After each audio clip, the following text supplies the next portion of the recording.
All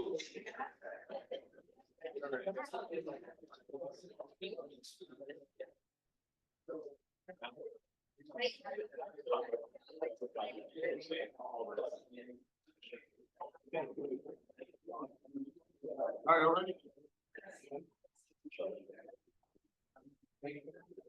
Y'all ready? All right, we'll get started.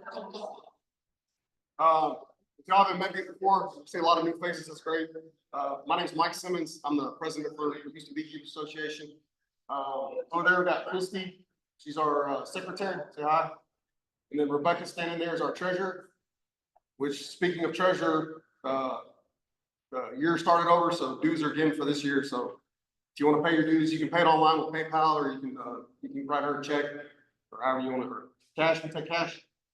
Yeah, take cash, check, or online pay with PayPal, whatever you get a chance. Then we have a new VP, Sammy, right? If you have any suggestions on speakers, so she does our speaker program, so she'll do the speaker program. Who's ever we're gonna get to speak for the years. If you have any ideas or suggestions, just talk to her. And she also does door prizes. So if you don't like the door prizes, it's her fault. All right, for announcements this month, the Central Texas Bee School will be March 1st. It's in Brenham, Texas. That's a different association putting that on, but I've heard it's really good. Looked at their website today. I think they have a bunch of presentations, like 30 something. They have like 30 something vendors there. It's from, I think, 8 to 4 p.m. If you want to attend that, that's a great way. That's like going to 10 of these meetings in one day. And they have registration open. I think it's like $70. It wasn't too bad for a whole day. What else? The TBA Summer Clinic will be June 21st. Unfortunately, it's going to be in Abilene. But if you want to make a trip to Abilene, that one's really good. That's a 2-day clinic, like the Central Texas one. It's really good. I was surfing on the internet today and I found some disturbing news. I don't know if y'all heard of trophy laylapse mites. This actually happened in the middle of last year. So they're really bad mites. They're like varroa mites, but worse. And they've been in Asia, like I think China. They found them in Southwest Russia last year. So just something to keep an eye on in the future. And then we're looking for volunteers for March 8th from 2 to 4 p.m. So the Moody Center at Rice University is doing it's an art collaboration thing. What is it called? Breathe Toward Climate and Social Justice. But they're going to have a Garnett, I'm not an art person, but Garnett Hewitt's Apicultures is being a show. And they wanted to have an observation hive with a beekeeper to talk about bees. I'll be there, so if anybody wants to volunteer to do that with me, let me know. It should be fun. They talked about honorarium too, so. Repeat the date again? It's March 8th from 2 to 4 p.m. at Rice University, the Moody Center.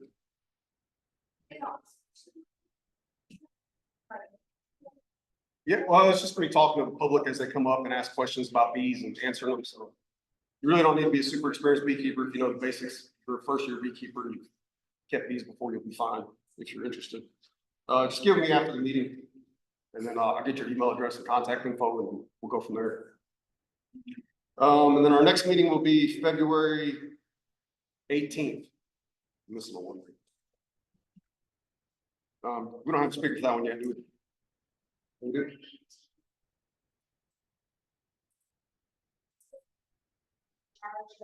The Houston Bee Food and the Agro Prevention Center that we all signed up for. They're coming with their master schedule so we can sign up for shifts. That's always fun. Yeah, if you haven't done the rodeo before, it's super fun. It'll wear you out. So they do a half shift, so you have a morning shift or afternoon shift. If you like kids, do the morning shift. There'll be like 7 million field trips to the rodeo. Like you do the morning during the week, you'll get to talk to all the kids you ever wanted to. But the evening's fun too. You get real nice drunk people that come in there and want to know about bees. They're fun to talk to. It's very entertaining. Just wear comfortable shoes because you're standing for a long time. And you have to walk forever to get from the parking lot to the bus to the thing. Oh, the other thing I wanted to talk about was the Texas Master Beekeeper Program. I don't know if y'all know, but we got a new USDA.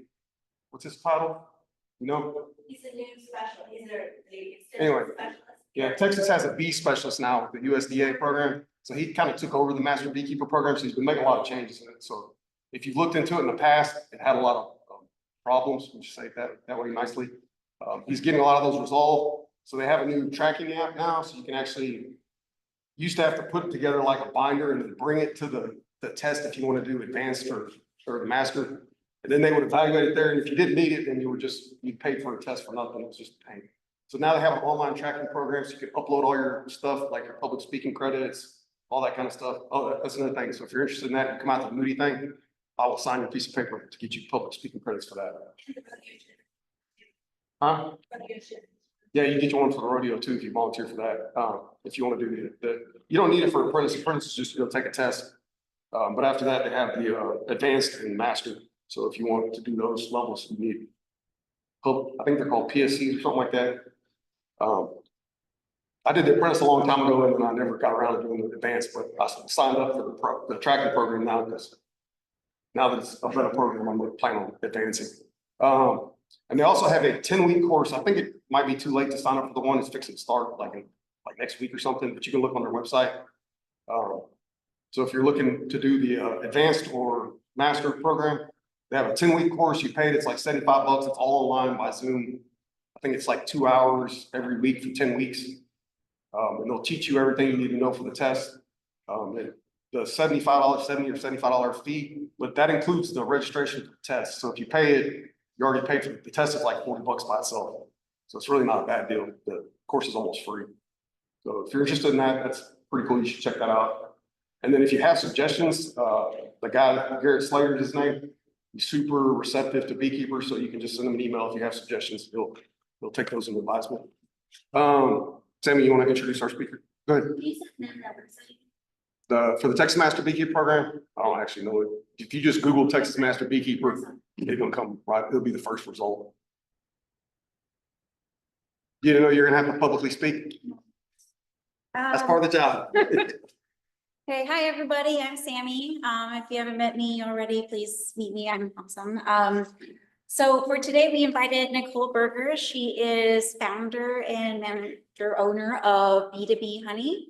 If you haven't looked into them, I recommend you do. Nicole has taught me everything that I know about beekeeping, but it's a great way to support local beekeepers, even folks that are not trying to make a big commercial product out of it. But yeah, please, Nicole, come up. Oh, sorry. Nope. Real quick, I was supposed to do a bee school. Yes. So January is a great time of year, January, February. It's winter time in Texas, so your bees aren't really doing much.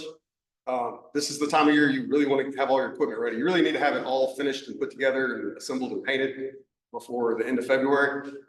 But now's a great time to do it. Also, keep in mind that we're in Texas, so if it's above like 60 degrees, you can go inside your hives if you want to check on them. Really from now until the end of March is when the vast majority of bees starve to death. So everybody wants to blame their winter losses on varroa mites, but a lot of times it's starvation. Especially after this cold thing we had last week. I got 6 inches of snow where I live. They use a lot of energy to stay warm during that time. So now is a great time to, once it warms, once it's above, any day that's above 60 degrees.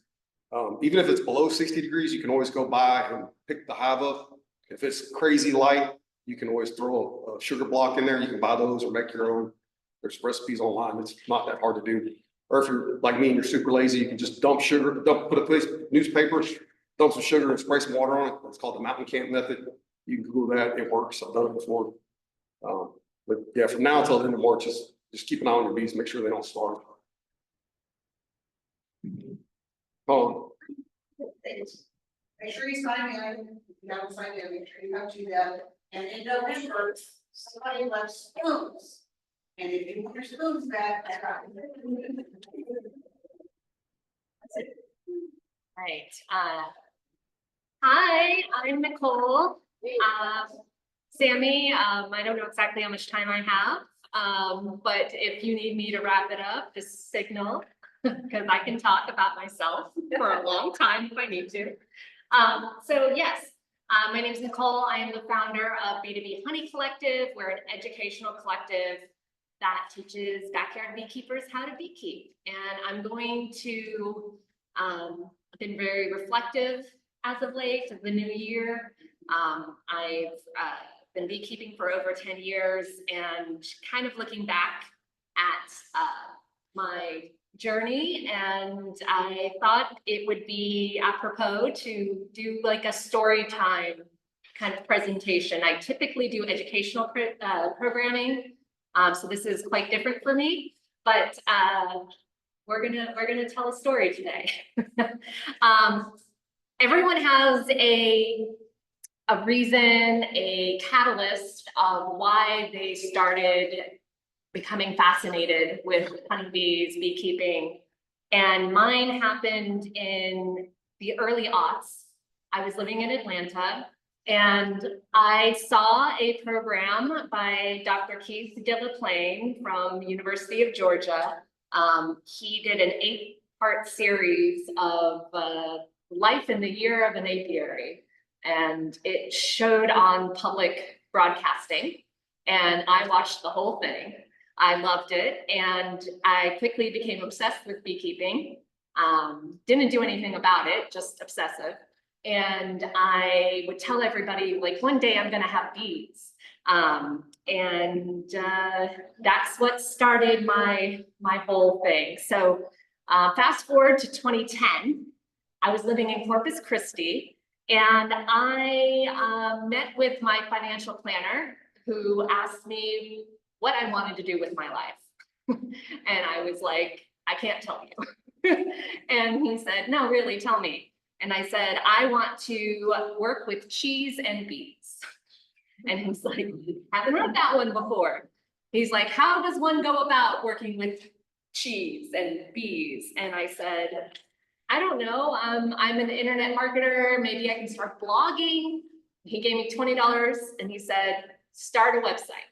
And I did. It's no longer active. It was called thequesoqueen.com. And the mission of the goal of the Queso Queen, it's hard to read here, but I'll say, quote, I'm not sure how it'll work yet, but my dream is to live in a big city with goats and an apiary and make sheds and honey shed and write about it. So that was my big goal, was to do this cheese thing and figure out how to make a living doing so. What happened was my 30th birthday, which was in 2010, I had a cheese and beer pairing birthday picnic at the St. Arnold Brewery, and I wrote about it in my blog. And the owner of the Houston Dairy Maids, the cheese shop here in Houston, commented and said that I would make a great addition to their team. And I ended up moving to Houston. So I had 2 jobs. I worked in B2B internet marketing. I worked for one of the top agencies in the country as their marketing manager. I did a lot of internet digital marketing there. And I worked part-time on Saturday mornings at the Houston Dairy Maids, where I worked behind the counter and did cheese tasting and learned a lot about cheese. And that it was, I was trying to achieve this goal. Still haven't gotten into bees, but I started reading books and trying to figure out how me, a renter in a garage apartment in the Heights, was going to be a beekeeper. I wasn't sure. But that's me at Google. I went and visited Google and loved the honeycomb sculpture, of course. So in 2012, I made a vision board of what I wanted to accomplish in my 30s.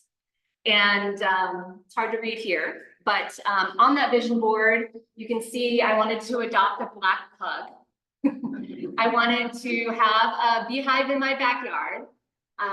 And this is a picture of a glass vial. And I said, I'm going to have bees and harvest my own honey. And my first harvest, I'm going to put in this glass vial and wear it. And I have it all written out on this sheet of paper that I kept on my fridge. And in 2012, I took my first beekeeping class. It was a Groupon, Round Rock Honey. They had a Groupon for a beekeeping class. And a lot of beekeepers got started with this Groupon class. Erica Thompson, famous Texas Bee Works beekeeper, probably the most famous beekeeper in the United States, you know, Save the Bees TikTok girl. She got started with the Groupon. Tara Dawn Chapman from Two Hives Honey, she got started with the Groupon. We all got started with this Groupon. It was like a $35 class.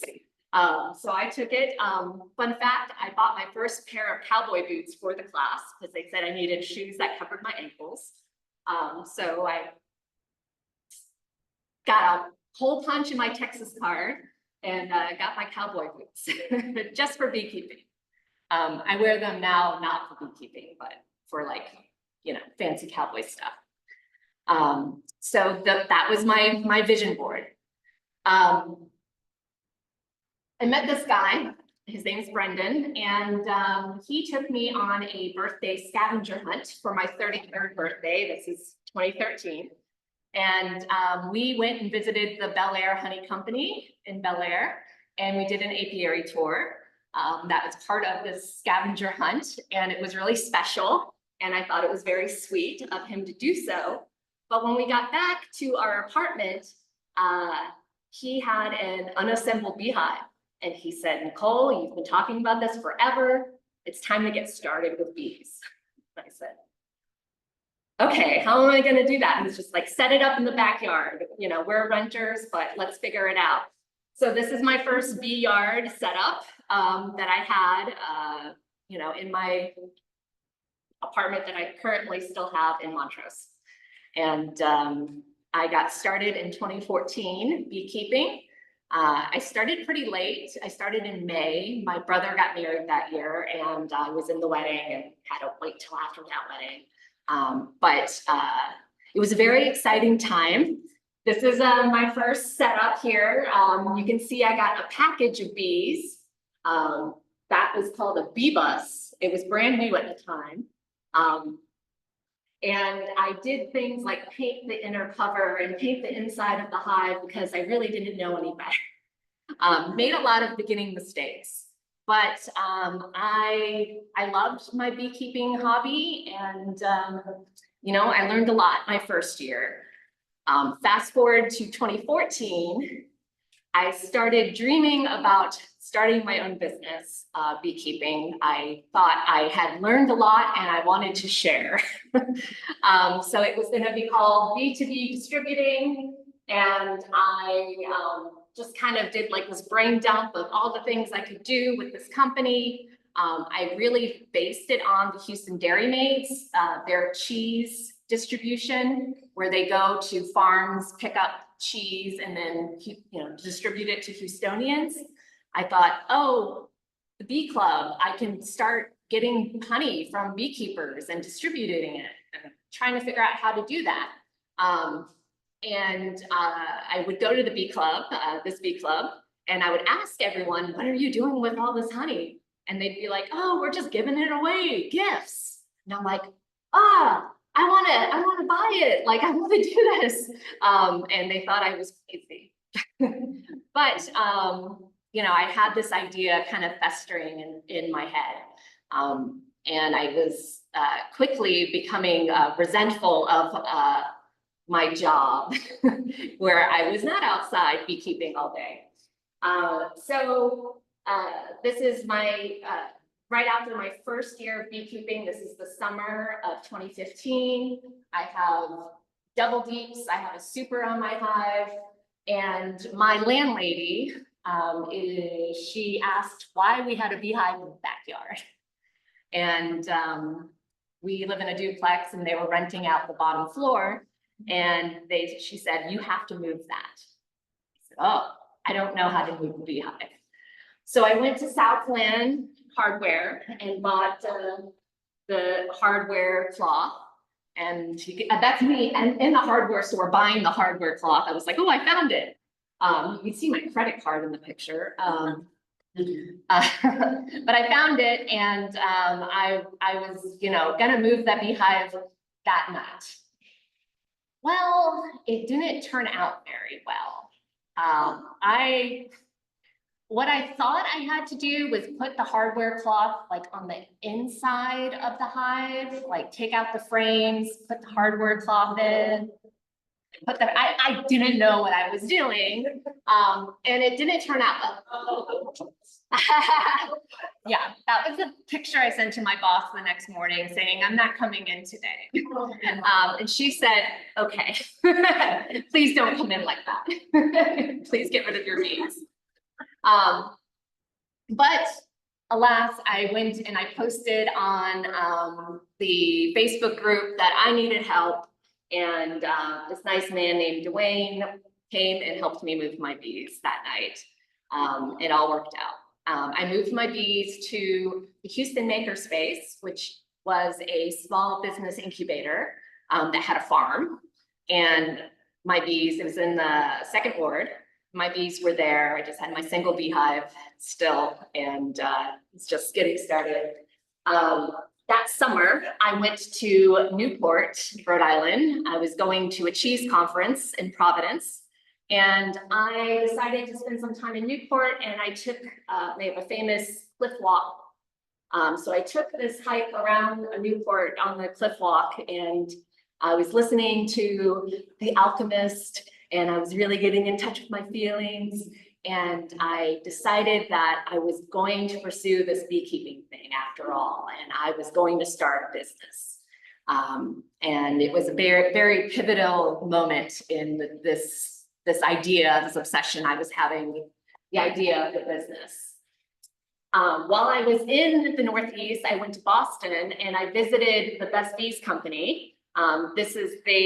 They share a space with a mechanic, and this is like the car lifts, and they have beehives all over the car lifts. So I took a picture, thought it was pretty cute. The Best Bees Company is a national beekeeping company, and they have hives all over the country in different cities. And they were, at the time, they were in Austin and they were in New Orleans.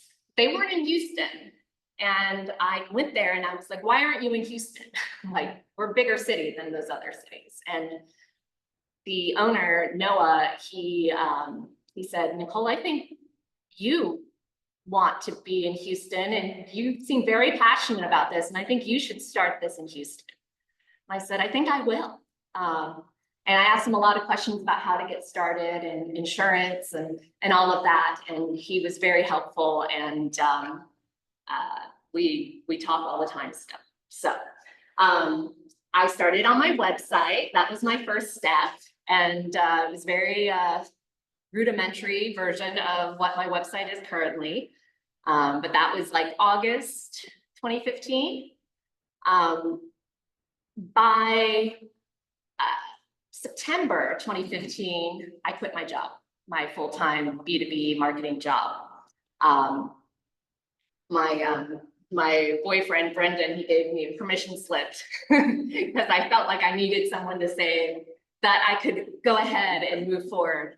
At the same time, I'm still beekeeping, right? So I got to try my honey for the first time.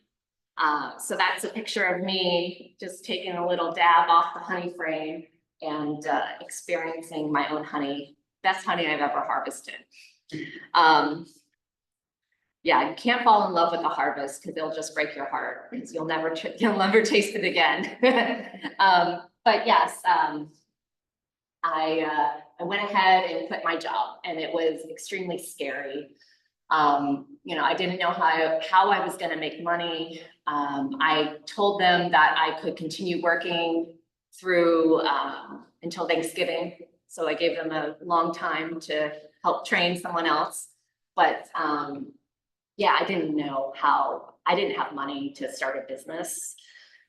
Wasn't sure what I was going to do. But in December, I started promoting that I had this company, B2B Honey, that I was going to start teaching classes, and I was doing beekeeping services and hyper-local neighborhood Houston honey. trying to figure out how that was gonna work exactly. I hadn't quite figured that out. But I made a flyer and I started promoting it at conventions and events. And in December of 2015, I had my first harvest. So it was a long road, but I was very excited to extract. That's a picture of that day. And then I did take that harvest and put it in this necklace, which I still have. This is the very first honey I've ever harvested. And this was my first attempt at selling my honey. I had a little market at the Houston Makerspace. You could see that the stickers, the labels that I printed didn't quite fit on the jars that I chose. Like, I really didn't know what I was doing. But I was trying my best, and I sold out of honey in my first market. So it was really great. I didn't have a lot, but you know, it was still this can work. This is me at the rodeo. I do hope everyone signs up for a shift at the rodeo. The day I went to the rodeo to volunteer at the honey booth, I launched my Indiegogo crowdfunding program. So it's like a Kickstarter. I emailed every single person I've ever met in my life and told them, hey, I'm starting a business. I need money. And I started raising money. This video, which I don't know if it's gonna play or not, or you're gonna be able to hear it, is my Indiegogo video. I'm Nicole, and I'm an internet marketer, chief founder at Beekeepers Dairy Days, and resident beekeeper at Houston Makerspace. I care about honeybees. That's So, why I'm launching the we don't have to Beekeepers listen to that. collective. But, you know, I had my own little commercial. I got a lot of bad feedback from other beekeepers. They thought I was not a real beekeeper, that I was just there to, you know, who are you? I got Chris Moore he was the president of the Texas Beekeepers Association at the time. He called me on the phone. He goes, I'm getting a lot of questions about you. And I said, okay. I was really like nervous. And he said, you know, how long have you been beekeeping? Do you know, what you're getting into? And I'm like, well, Chris, you taught me how to do my first split at the Texas Summer Clinic. And he was like, oh, you went to the summer clinic. Oh, you've been doing this, you've been doing that. And I was like, yeah, like I'm really trying. And he said, okay, good. I used my internet marketing background and I pitched this campaign for crowdfunding and got a bunch of coverage all over the internet and, media. It was very helpful. I ended up raising $13,500 about, which at the time was a lot of money to me. And it allowed me to start my business. And I kind of started figuring out how exactly this was going to work. We are going to be an educational collective. We're going to start teaching people how to beekeep. We're going to do a lot of classes. We're going to do a lot of cheese and honey stuff, do a lot of presentations. All of that is really how I started finding people who were also interested in beekeeping and wanted to get started. And it was great. And, I started meeting a lot of people and kind of created a community, but I still needed help. This is a picture of me getting all my equipment before, starting my own business, and it was very exciting. I was still using packages because it was the style at the time. Everyone had packages back in the mid-teens. So I was very excited to get bees. I ordered 20 packages for my first year. And I didn't have 20 places for all these bees. But I was gonna figure it out. Right. So I did start getting clients that wanted to learn how to beekeep. I also did people who didn't want to learn how to beekeep. They just wanted bees. And I'd had a few of those as well. I have since stopped taking on those types of clients and just focused on the teaching aspect. But you know, it was very helpful at the time. That was me, my first summer beekeeping. I didn't realize how hard it was actually going to be. I threw up through my veil. I fainted. I did all kinds of stuff, just trying to figure out how to manage the long July and August days. And these were all the places where I had hives, all the way up in Cleveland, like Cat Spring up there, all the way down to Clear Lake Shores. I even had bees out in Katy for a while, but it never that hive didn't make it. It's not on the map. A lot of bees in Cypress. I was driving all over the city. And it was hard. And that was me and my, I didn't have a bee truck, I had a Subaru. And that was just me and my Subaru, just trying to figure out how I'm going to actually do this. And the answer to all of that was really trying to find other people that I could work with. And this is what my first branding and jars look like. I still use the same jars, but I have this label here, which I would handwrite where it was from and the weight. And I stored all my beekeeping equipment in my boyfriend's business warehouse, which was very nice of him. Yeah, that was me, my second year. I started growing. So this is like 2016, 2017. The Houston Makerspace closed. They shut down, and I had 5 hives there at the time. So I needed a new place to put these beehives. I ended up going to a startup event for businesses, and I ran into an old friend named Anthony, and he said, "Nicole, you're doing this bee thing, like, how can I help you?" I said, "Anthony, I need a place to put bees." And he said, "Use my backyard in Cashmere Gardens." And this is the yard I set up in Cashmere Gardens. That's what it looked like. I know some of you have been there. It looks a lot different now. But that's what it looked like when I first moved in. And I started doing markets. This is one of my first markets. It was an Earth Day market in the lobby of an office in the Galleria. Ness from Sweet Ness Honey in Fort Bend County. She was directly across from me. It was just me and her. And she had this beautiful setup and had all these things. And she painted bow ties on her honey bears. And I hardly had a tablecloth and like a sign where I'm like, you can get plain honey or lavender honey. You know, it was very, very rudimentary. I was not prepared for my first market. But that's what it looked like. 2017, I started getting nukes instead of packages. It was a big step. It was very helpful.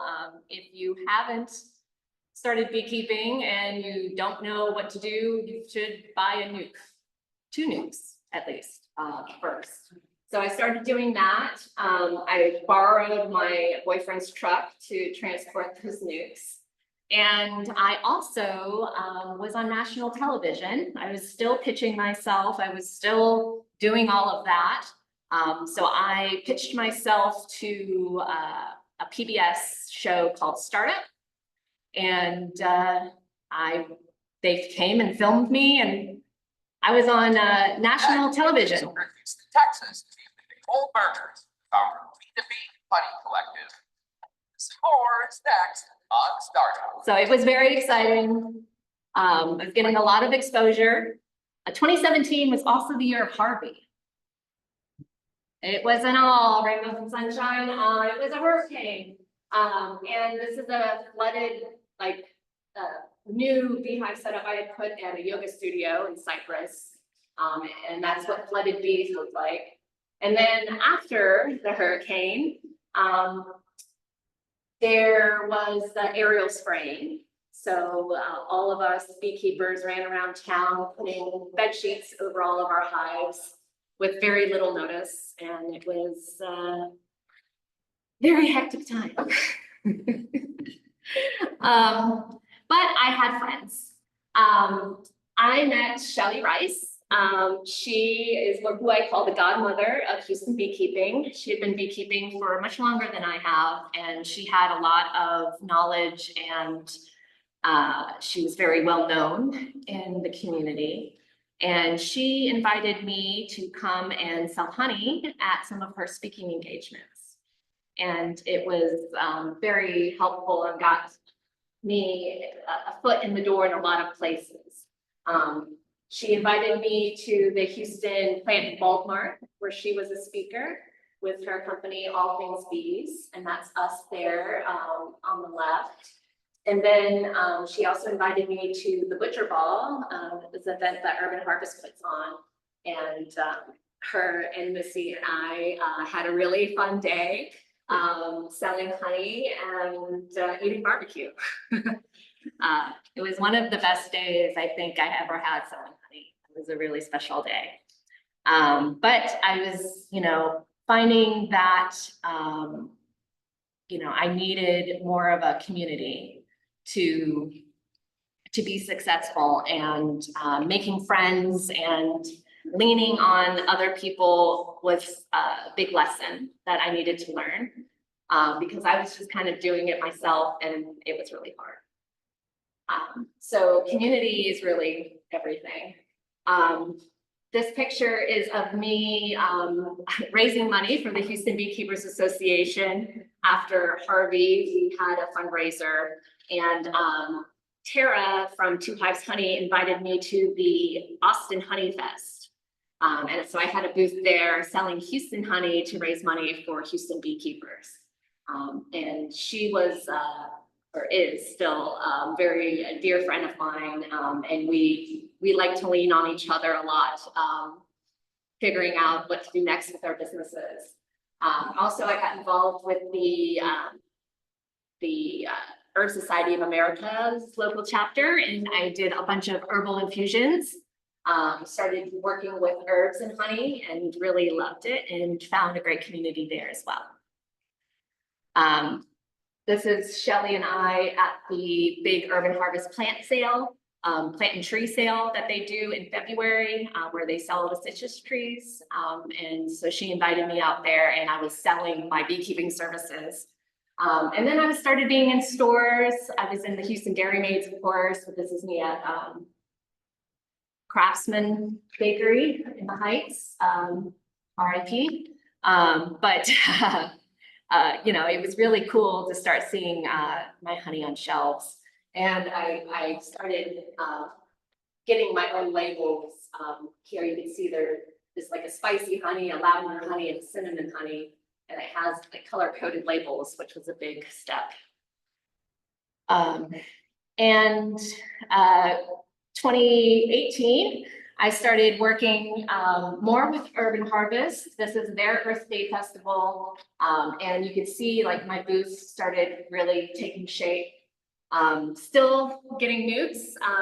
And this is a big lot of new nukes for new clients that I got. Shelly and I went and picked them up during a full moon. It was a crazy night. This is what Cashmere Gardens look like there. In the background, you can see that tall hive. That's still my first hive. It was still there, still kicking. So I, still going with it. But yeah, I started getting more clients, teaching more classes. This was I had 10 hives for the city of Houston. So we have this big apiary here. That was kind of like that was my first big client I Instead of doing like a 1 hive, 2 hives, I had 10 hives.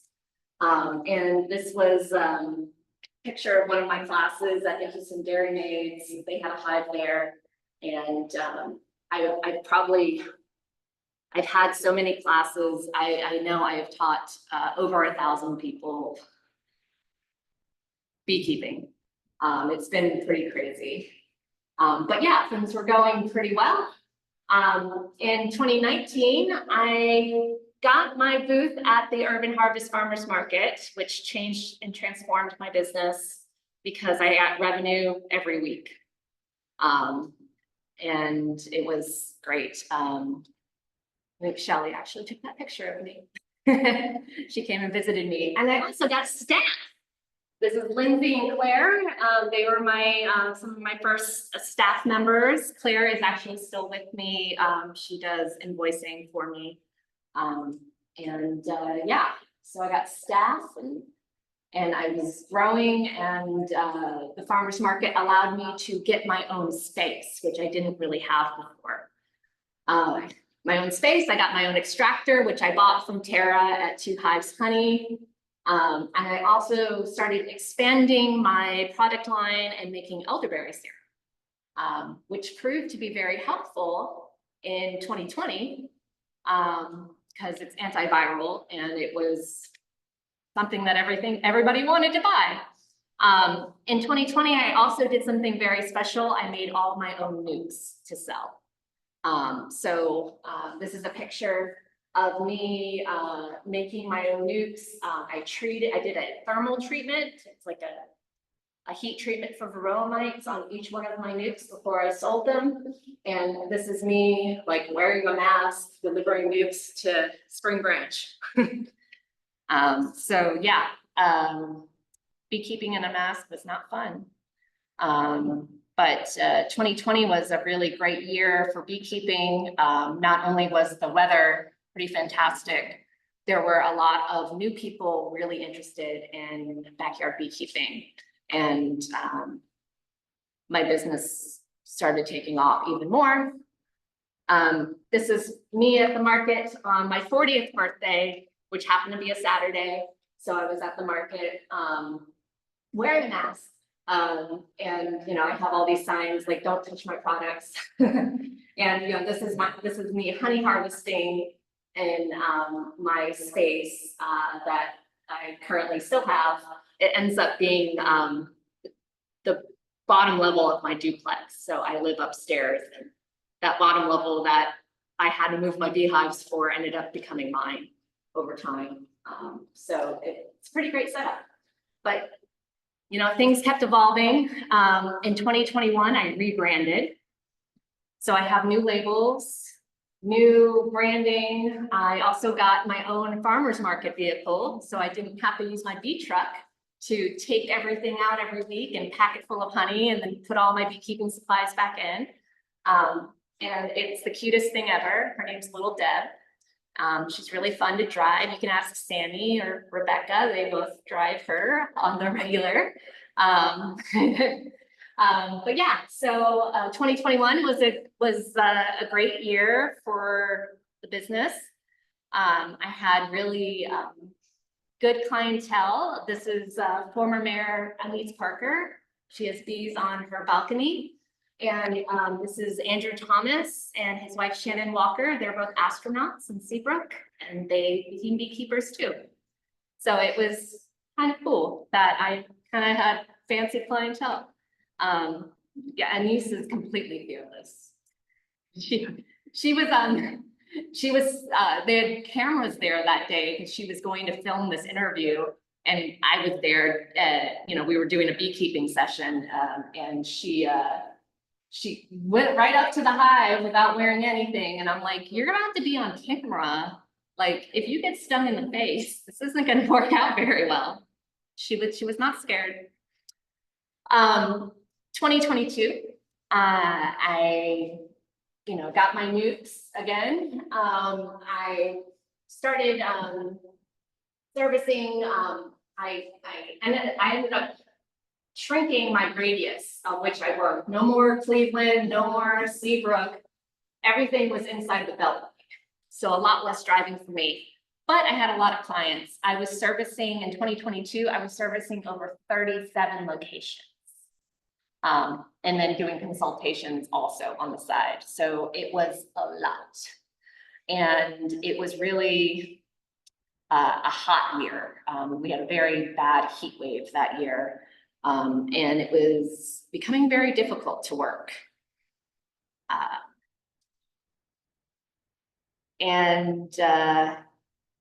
The summer, I recorded this in June of 2022. I was kind of at my breaking point with the business. Beyond that, we've been very understaffed. I don't know if you can hear that. I've asked the team to. Basically, what I say is that I'm understaffed. My main beekeeper and my main kitchen person both quit in June. And I did not know what I was going to do that summer. I was servicing over 37 locations. I was doing the Saturday and Sunday markets. I was doing the honey harvesting, the bottling. I was kind of freaking out. And I say in that video that I didn't think there was a future for B2B. It wasn't sustainable, and I had a plan. And the plan was to take all the new people that I took on in 2022, I would see them through 2024. I'd see them out 2 years through their beekeeping journey, but I would not take on any new clients. And I didn't know what would happen at the end of 2024, but I knew that I didn't want to continue with B2B. And this is a broken super, and it says, "I'm a little broken." And I took a picture of it and I was like, "I feel you, super, I feel you." Also in 2022, I was at a market, and there was a shooting where a man with a gun came running into the market while we were packing up, and me and that's my boyfriend Brendan, and all the other vendors hid between the wall and my van right there. Because there was like a shooting, the people that were shooting the man that got shot were on the road. So we were hiding, and the man that got shot runs into the market with a gun, and they were after him. And so we all freaked out. And it was July, it was extremely hot. We're in the middle of a heat wave. And I lost electricity during the rolling blackouts, and it didn't come back on. I pretty much just lost it. I call it my meltdown. I was burnt out, literally burnt out. Beekeeping's hard, you guys, especially if you're doing it full time. And I talk with a lot of other full-time beekeepers, and we all kind of feel this way from time to time, where it's hard to continue. And I was at that point. But I, had my plan. I wanted to focus on myself, and I started therapy, and I started working on my mental health and doing a lot of meditation and things of that nature, and really turned a corner where I can be happy and also be beekeeping. But it is the end of 2024 happened. And what's transpired is that I have the business for sale. And I am going to be moving to New Mexico with Brendan, who we are now getting married. So that is what has transpired. And I have a potential buyer. We'll see what happens. I do want B2B to live on. I think it's an interesting business, and it's brought so many people into my life. I think bees, I find them very spiritual. Working with bees is very spiritual for me. They really, put you in touch with nature and with bees and with other humans. And the humans that they have brought into my life have been just really fantastic and, relationships that I cherish, very, very much. I think bees can change everybody's life if you let them. If you have any questions, I'm still available for Bee Help. I'm still available to answer. This phone number right here, you can text it at any time and ask bee questions and I will eventually answer you. But yeah, I'm still around for now. And I'm happy to answer any questions that you have about starting your own beekeeping business or journey or whatever. Any questions? I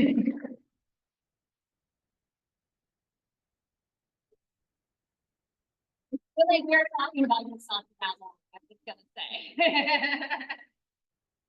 Now that all these customers that you were mentoring, now, what are they gonna do? How do they- Well, I've mentored them. They should be on their own now, like push them out of the nest. And I'm still around to help if they need help. But some of them don't believe in themselves yet. They don't have the confidence that they are okay by themselves working their bees. But mostly it's because I've always been there and they don't know that it's different by yourself, but it's doable by yourself. It's a lot of self-confidence that has to happen. But yeah, I just have to push them out of the nest. I can't be around forever. So, yeah. Anything else? Okay, we have raffle prizes. Thank you.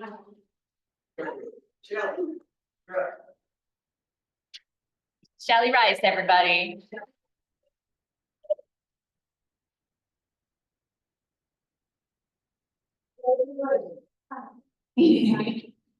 Beekeeping is hard. It's hard. It's been that long, 18 or 19 years. What the post says about beekeeping, one of the is always in a relationship. And thousands of people. Missy's here, there's certain Missy, and Missy and the